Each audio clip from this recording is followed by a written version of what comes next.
శ్రీ విష్ణు రూపాయ నమశివాయ. ఏ ఆళ్వారి కథ మనం వింటే శ్రీ మహావిష్ణువు పొంగిపోతాడో ఆయనే పెరియాళ్వారు గారు. ఆళ్వార్లో ఆరవ ఆయన.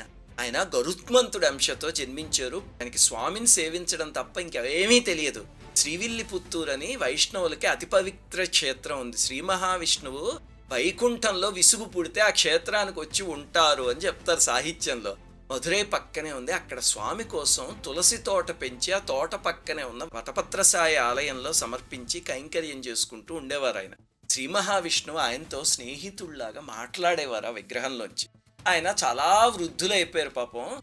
చుట్టుపక్కల వాళ్ళందరూ ఏమిటో ఈయన వెర్రి, ఒక్క అక్షరం చదువుకోలేదు, ఒక్క రూపాయి సంపాదించలేదు అని ఆయన మీద జాలిపడేవారు. అది శ్రీ మహావిష్ణువుకి నచ్చలే.